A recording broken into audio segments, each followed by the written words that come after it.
Hello everyone, ఈరోజు మనం చామగడ్డ fry ఎలా తయారు చేసుకోవాలో చూద్దాం. ఫస్ట్గా ఇక్కడైతే నేనైతే 1 కేజీ చామగడ్డలు తీసుకున్నానండి. వీటిని 2 టైమ్స్ బాగా వాష్ చేసుకొని 1 విజిల్ వచ్చినంత వరకు ఉడకబెట్టుకున్నాను. 1 విజిల్ వచ్చిన తర్వాత ఈ విధంగా స్ట్రైన్ చేసుకోండి.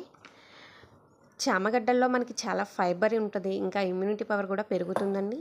బ్లడ్ సర్క్యులేషన్ అనేది బాగా అవుతుంది, పొటాషియం కూడా ఉంటుంది. ఇలా చెప్పుకుంటూ పోతే చామగడ్డ వల్ల చాలా యూజెస్ ఉన్నాయండి, మనకి బెనిఫిట్స్ కూడా ఉన్నాయి. ఇలా స్ట్రెయిన్ చేసుకున్న తర్వాత వీటిని బాగా చల్లారబెట్టుకోవాలండి. చల్లారబెట్టుకున్న తర్వాత ఈ విధంగా తొక్క తీయాలి. ఈ విధంగా ట్రై చేసి పెట్టండి, పిల్లలకి చాలా నచ్చుతుంది. చామగడ్డ పులుసు కంటే కూడా ఈ విధంగా ఫ్రై చేస్తే తినని వాళ్ళు కూడా ఇష్టంగా తింటారండి. చూసారా, ఈ విధంగా మొత్తం అన్నీ కూడా తొక్క తీసుకోవాలి. తీసుకున్న తర్వాత మరీ లావుగా కాకుండా పల్చగా కాకుండా ఈ విధంగా కట్ చేసుకోండి.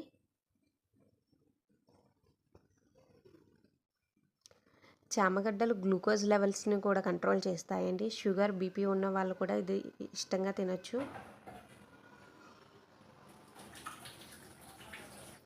సో ఇప్పుడు మనం ఇందులో 5 to 6 టేబుల్ స్పూన్ బియ్యం పిండి అనేది యాడ్ చేస్తున్నానండి.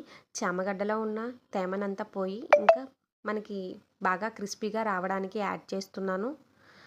1/2 టేబుల్ స్పూన్ పసుపు వేస్తున్నాను. దానికి సరిపడా సాల్ట్, 1 టేబుల్ స్పూన్ ధనియాల పొడి, 1/2 table spoon whole garam masala అండి, అండ్ 1 టేబుల్ స్పూన్ కారం కూడా వేస్తున్నాను. ఇవన్నీ కూడా బాగా మిక్స్ చేసుకొని కొంచెం ఆయిల్ వేసి మిక్స్ చేసుకోవాలండి. తర్వాత ఒక ప్యాన్లో మనం డీప్ ఫ్రైకి సరిపడా ఆయిల్ వేసి ఒకటిగా వేసి తర్వాత ఇలా గోల్డెన్ కలర్ వచ్చినంత వరకు కూడా మనం బాగా ఫ్రై చేసుకోవాలి. ఆయిల్ బాగా మరిగిన తర్వాత మాత్రమే మనం వేసుకోవాలండి. ఆయిల్ మరగకపోతే చామగడ్డలు మొత్తం ఆయిల్ని అబ్జర్వ్ చేసేస్తాయి. చూడండి, మీకు చూస్తేనే అర్థమవుతుంది అవి ఎంత క్రిస్పీగా ఉన్నాయో. ఇవి ఫ్రై చేసేటప్పుడు కంపల్సరీ మీరు ఫ్లేమ్ అనేది హైలో పెట్టండి, లోలో పెట్టద్దు. చూడండి, ఇలా టిష్యూ పేపర్ వేసుకొని మనం తీసుకుంటే ఎక్స్ట్రాగా ఉన్న ఆయిల్ అంతా కూడా అబ్జర్వ్ చేస్తుంది.